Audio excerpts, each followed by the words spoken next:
Hello, everyone. Today is Tuesday, the 31st of October. I'm Mithma, and I am joined by Paul and Raga to discuss the security environment in Myanmar. So, the country's overall security environment is characterized by intensified attacks by military as well as resistance groups on military convoys, infrastructure projects, and supply lines.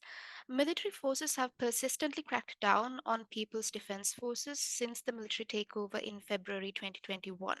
Similarly, resistance groups have also launched counter operations and attacks on the military in the past. Furthermore, we will also be exploring the situation in the Var state, which is an autonomous self governing region with a special focus on the criminality of the Var state over the past few years. So, Paul, I'd like you to comment on the emerging situation in Myanmar and the broader dynamics of the ongoing conflict. Yeah, sure. Look, I mean, the key thing is the People's Defence Force is slowly making headway. The People's Defence Force is not a unified single defence force. That's the first misunderstanding by people. The second misunderstanding is that national unity government has any real influence. So the junta government, which is of course a military government, are unfortunately the sole legal power in the country, despite what Western media and other pundits describe it as. The scenario is the various elements of the public defence force are making inroads.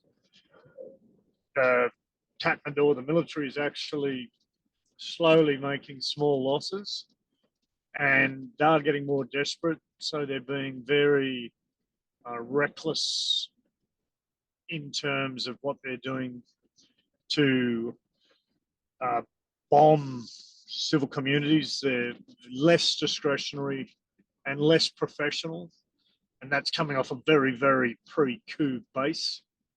So Myanmar, in short, is a bad mess. Throw into that, they already, prior to the war between the Central Palmer people and the Tatmadaw, which wasn't the previous warring case, that was with the excess.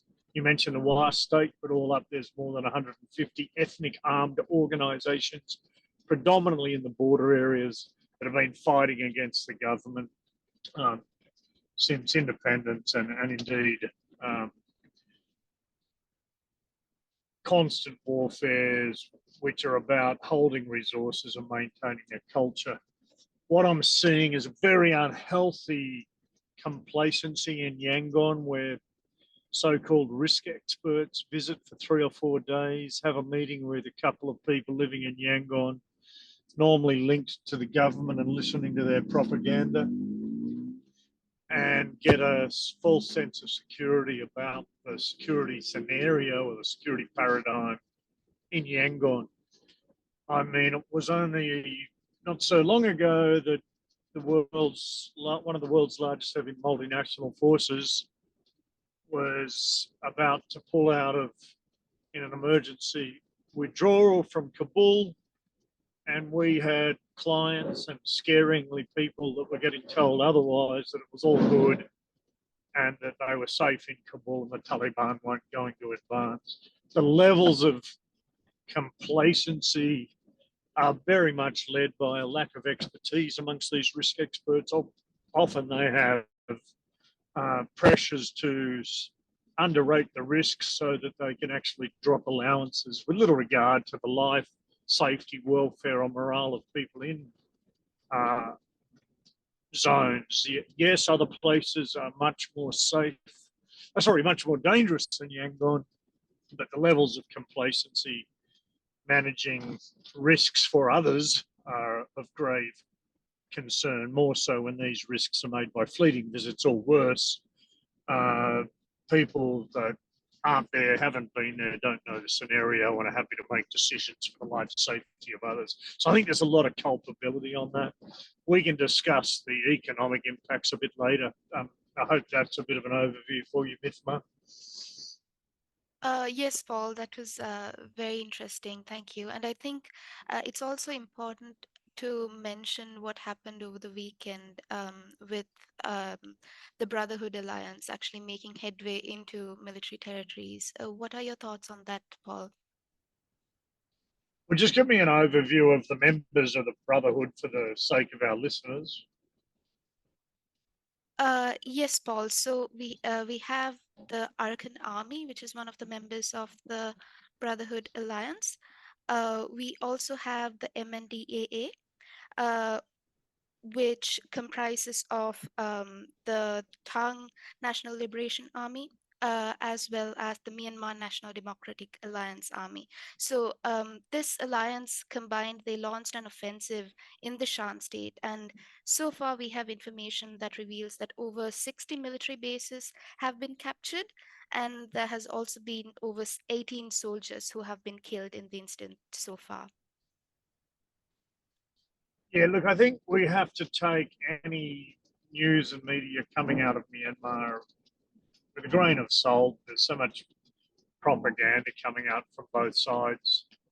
Obviously, we need to utilise our Myanmar language network only, but even that's swayed by the swathe of social media information influencing the bias. But this is a very interesting scenario because if we look at the situation from the time the coup first occurred, there was a very naive belief, particularly amongst Western pundits, but also amongst armchair critics, where they thought that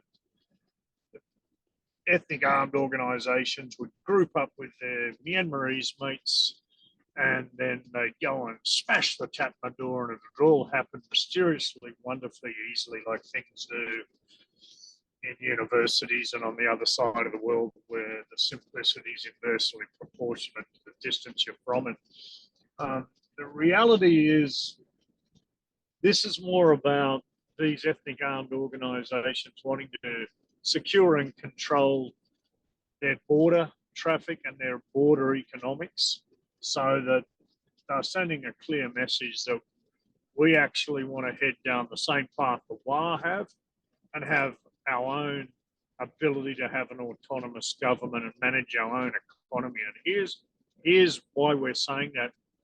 This is all under the backdrop of the Myanmar government basically wanting to establish border security forces whereby they get some support from the government and they get to police their borders. Well, the Brotherhood's clearly come out and said, we don't need your silly resources, your inadequate self-interested controls and all the rules that go with it because we've actually lost any faith in you being genuine when you've started to bomb other ethnic armed groups and historically our own ethnic armed groups with aircraft.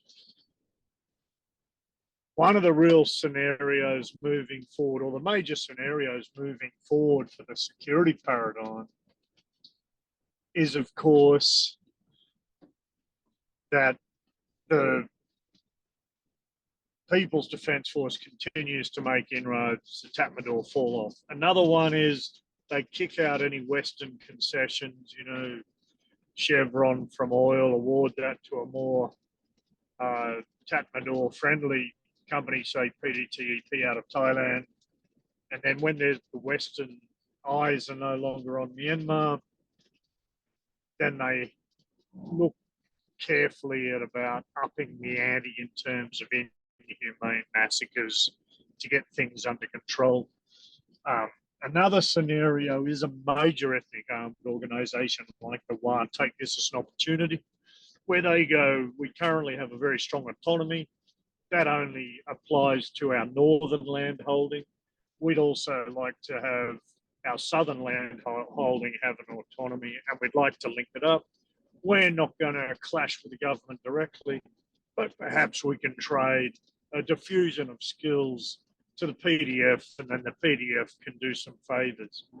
I think thus another scenario is a payback for those favours is to do a tax on pipelines because really the Tatmadaw is seizing everybody's cash because it's only real earned is revenues coming out of the oil and gas sector and the movement of those resources into the Southeast Asia network via the pipelines. So there's a lot of machinations on this Brotherhood move because it's going to embolden other ethnic armed organisations. It's another challenge. The Tatmadaw, frankly, struggle to compete against the ethnic armed organisations. The Tatmadaw is having troubles recruiting people. People from their traditional recruitment grounds to the northwest of Mandalay are actually formed the PDF. Some troops are defecting, so whilst they're still well equipped, they are really much run by fear and gunpoint and punitive measures. But this is certainly a significant twist in the scenario there. Interesting to note, I will be going into Yangon in the next 3 weeks or so again. So if any clients do need anything reviewed or scenarios looked at, or the security or intelligence scenario, or even crisis simulation training or evac plans done, clients should reach out. Back to you, Mithma. Thanks, Paul. So, speaking of the latest developments in the Shan state, I think it's also important that we bring up what has been happening in the Wa state over the past few years. So we have concerns of criminality, and we have seen how the United Wa State Party has actually replaced several of its leadership over the past few months. So, what are your thoughts on what is developing in the Wa state right now, Paul? The Wa state, as always, is extremely complex. It is now more of a complex scenario for several reasons. In no specific order, you've firstly got the Wa state that have transitioned from their older leadership ages, mid-70s to early 80s, to a younger generation age circa 45 to 55. The new generation are largely educated abroad, well educated, very savvy with technology. The younger generation know that the Wa traditionally have made the majority of revenues from illegal businesses, of course, including the trade of narcotics, the production of drugs such as methamphetamine, assisted the illegal movement of controlled wildlife, illegal wildlife. They've got casinos, bars, prostitution, drug dens. Another complicating factor is China's actually tired of it. So Thailand, China, and Laos had a joint patrol that went in and conducted security operations. Of course, that only can be an interdiction on the border. More in the interior of Wa, the Wa have also sent a strong message to Chinese businessmen that they can't act in an uncontrolled manner. So they've successfully asked and tasked the Chinese-owned government entities to remove themselves from mining concessions. They've done that, which was actually probably one of the sparks for the so-called border controls. May well have been reprisal operations rather than security operations. The new generation really wants to change the image, but the realities for the new generation is when 90% to 95% of revenues are coming from illegal operations. Yes, you've got businesses involving some jade, some tin, some other mining, bit of copper and gold. You've also got, obviously, I mentioned rubber, but fundamentally, if 90% of your revenues are coming, you run your own government, you run your own ministries, you have your own banks. You can't just suddenly cut off your revenues and go to a value and moral-based modern approach, because you're actually got into the illegal drug trade to get an autonomy and survive. You've been chased out of China, you've been chased out of central Myanmar. You entered a third war, and that was, of course, to hold land that you'd actually seized off another ethnic group, and then you've had to actually make good with holding that land by developing what is very advanced military of 30,000 well-trained, well-equipped soldiers. You can't just suddenly pull the funding plugs. So there's some of the complexities in the WA.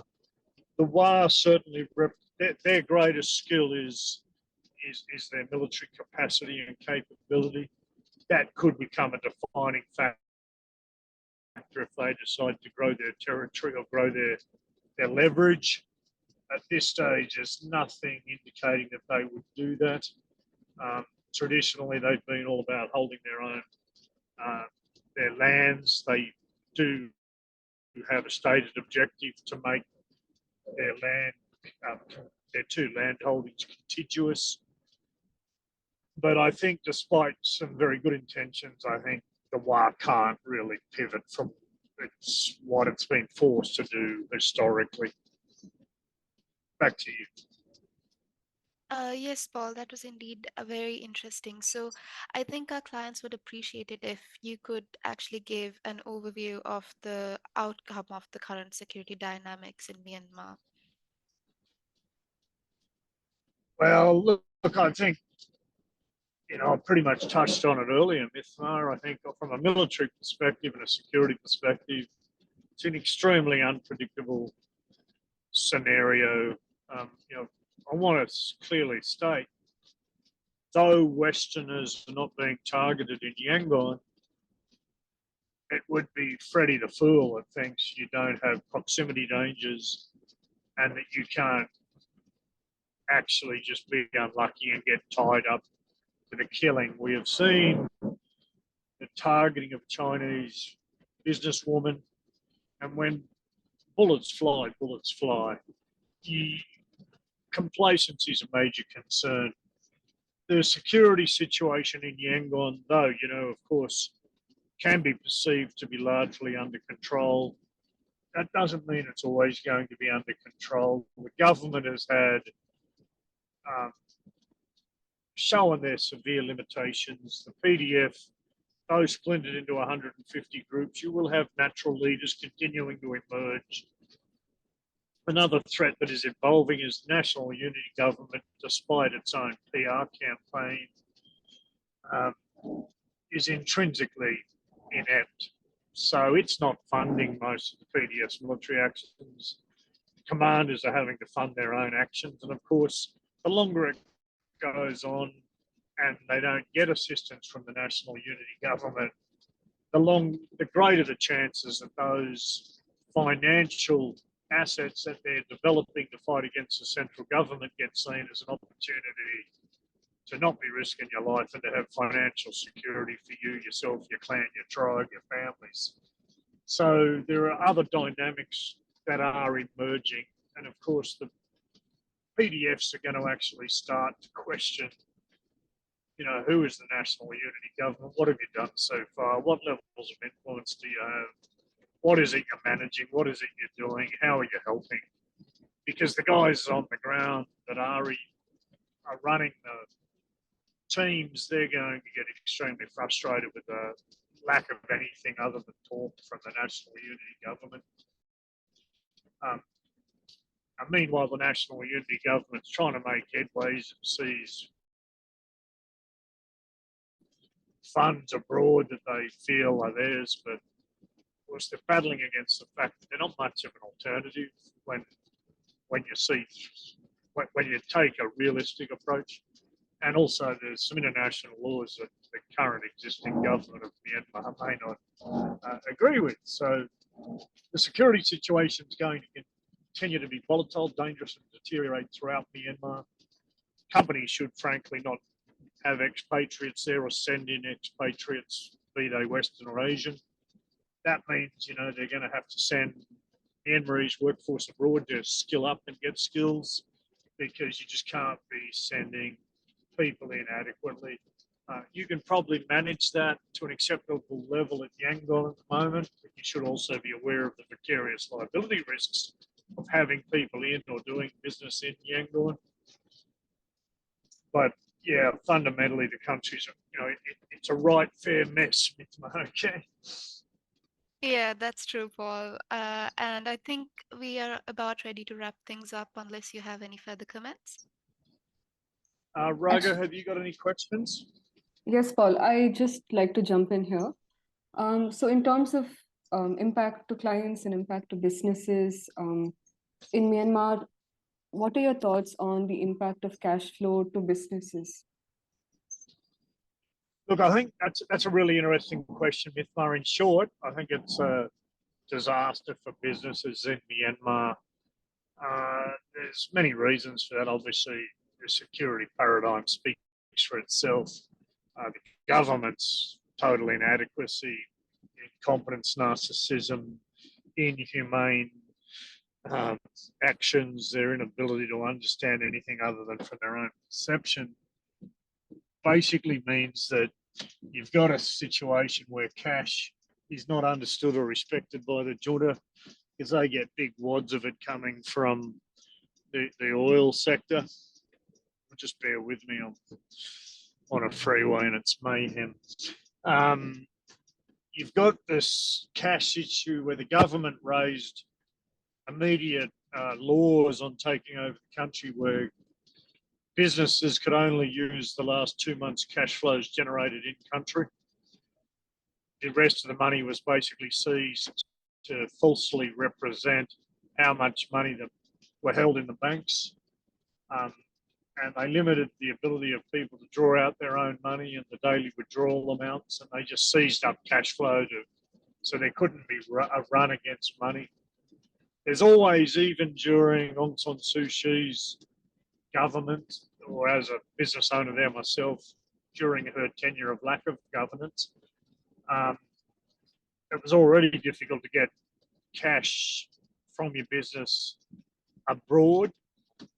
And now it's kind of almost impossible to get cash abroad. So you've got businesses that run cash and have built up cash holdings now in a situation where they got cash, but the last place in the world they want to keep it is in Myanmar, but they can't get it abroad. So in the Myanmarese governments, through their very, very clouded goggles, I think that's a good thing. We've got their cash. Yeah, but they're businessmen, so they're going to find a way to get it out, or they're going to run it down, and then they're going to get out of your country, and you're going to lose the guys that can run businesses and employ people. And you're also going to have all of those investors like us telling companies, don't invest in Myanmar. Look, here's our list of places to invest. And on our foreign direct investment opportunity rating, they happen to be in the bottom 10 of the global list. So the Myanmarese government's desperate to keep power. They'll do anything to keep power, commit human rights atrocities. They have no concern about businessmen or businesses. They only have concern about power, power for wealth, power for greed, and power for perpetuating self-power. So cash is an absolute disaster for businesses. I remember a very talented, respected former alumni mine of military college was involved in a digital business there and digital currency. And, you know, he basically said, you're mad setting up a cash in transit business there. We're going to digitalize cash. Well, of course, you know, I nearly bit my tongue off at the time not to respond, but the realities were really in a government, in a country where the junta is going to take over, where there's a total distrust for the government. The banks are run by cronies. Money constantly gets seized. There is no respect for people, people's wealth, people's rights. That includes their money. So, you know, the reality is the digital banking dream is a dream for the privileged and those that are a part of the autocracy and those in the oligopoly families and their extended network of the fat and lazy and the entitled. And unfortunately, they're all the dudes that run that country. So, I mean, economically, socially, and security-wise, it's a complete and utter disaster. Cash is one of those disasters. But when you've got a country with 150 ethnic armed organisations, a country run by an ethnic armed organisation, a previously tolerant Buddhist Myanmar Central Corridor people that are very patient, now forming another 150 odd military or militant elements supposedly under an umbrella called Public Defence Force, but actually all operating more or less independently just for the shared hatred of their own government. It's hardly a place where you want to have cash. The only people and businesses I know that want to have businesses there are now illegitimate ones laundering money and putting it under the auspice of some business, or alternatively they've built up so much cash there that they're having to find ways to run that cash down to get some use out of it whilst having a pivot into a business where they get paid abroad to provide services in Myanmar. But that's a long-winded answer, Raga, but it's a riot mess. Okay, and what's unfortunate is certain things don't make the headlines of the global news. 20 dead and 20 kidnapped odd Thais in Israel. No one talks about that. Nobody talks about the absolute basket case that is Myanmar, southern Thailand, Mindanao. The Western world's too busy pretending they're saving the world from wars, but unfortunately they seem to be doing more to start them. Where is the UN now on Myanmar? Pretty ineffective international entity, and the global former unipole America's nowhere to be seen. China's active there, and at some point Team America will want to come in and be big boss again after deserting Myanmar, Southeast Asia. When it suits them, they'll want to be the top dog again. So cash is one of the many problems in Myanmar. Raga, anything else? Right, Paul, that makes sense. That's it from me. Okay, thanks guys, appreciate it. Thank you for those insights, Paul.